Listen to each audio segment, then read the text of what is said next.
They also announced their first player signing, and Christen Press is signing with Angel City FC. They acquired Press's rights or player rights from Racing Louisville in exchange for Angel City's first round pick in 2022, $75,000 in allocation money, and full roster protection from Angel City in the expansion draft. It was a huge signing, one that has huge personal significance, obviously, for both the club and the player. Christen Press is a California native. She's always, been very open about her love about being from the Los Angeles area.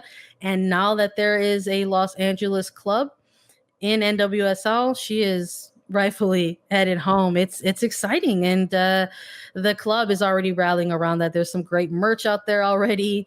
De LA para LA. I love that one in Spanish, from LA for LA. It's so good. So it was very exciting to see this news, and it happened right one after the other. Right as soon as Kuhn was announced, we started to see some more breaking news for that. It was from other outlets, and then eventually the club released a little bit of content around it of their own. But Kevin Baxter at the LA Times, with some initial reporting, the club did decline when asked about this, but in terms of potential details of the current contract for Christen Press, sources said that negotiation confirmed that it was about 3 seasons for potentially more than $700,000. That, if true, that would make her the highest paid player in the league and in its history. And it's impressive, and it's a big contract for a big player. What were your thoughts when you saw some of this news break, Lisa?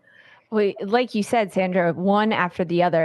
I honestly don't really know which one came first across my timeline. Was it the Press news, or was it the Freya Coombe news? Either way, it was technically Freya, but either way, it was Angel City all over Twitter and all over my timeline, which, congrats to them. They're making moves, and they're making a big splash in this league with this new club, this expansion club. And this is a huge signing. Everyone knew that Press was going to end up there, but I think kudos to Racing Louisville for how they executed this and what they got. They got the first round pick in 2022. They got full roster protection from Angel City in this expansion draft, which is huge because Louisville just had the expansion draft. Yes. So all their players, of course, they want to keep them. It's only been 8 months together? Yeah. They need to keep developing. So that's a great negotiation tool. And then the $75,000 in allocation money. So really nice job by Racing Louisville to leverage what they can for a player's rights that they had that ultimately was always going to make her way to Angel City. Never played a game at home, Press. There was never a club there. She's played across the world and in 3 different countries, so many different clubs, I think 8 different clubs during her professional career, and LA is her home. So this 2-year deal, 3-year option, 3-year deal, there's a little bit of uncertainty about the exact specifications of the deal she was given.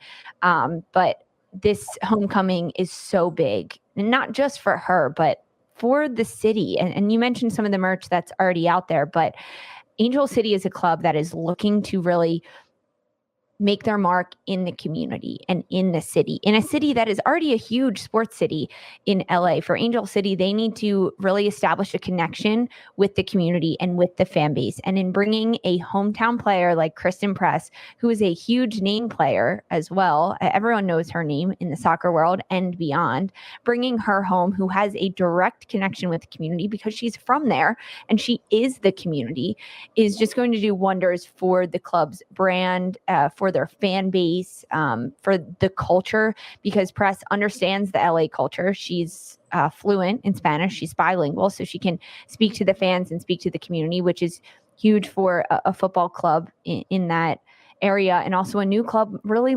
honestly looking to make their mark and make their connection. All around, this is a good deal for people. We knew it was coming. I like this. I like to see this. Now, this isn't part of the news, Sandra, but Tobin Heath, is anything going to happen? Yeah, I think if you're looking at Racing Louisville, you saw 2 players that they took in an expansion draft that ultimately have not reported to the club, or haven't never spent been time. To Louisville. haven't spent time with the club. So I think maybe perhaps you're looking at a player like Tobin Heath and wondering what's going to be the next step for that player. Where is she sort of setting her sights on? Is she going to stay in Europe? Right. Last time both of these players played for club, it was for Manchester United in England. And Tobin Heath had quite a season up until she suffered that injury, unfortunately, but was really doing things over with Manchester for that. So who knows? I mean, there's multiple clubs across the NWSL that I'm sure would be interested in a player of that caliber, including 2 clubs that are entering the league next year.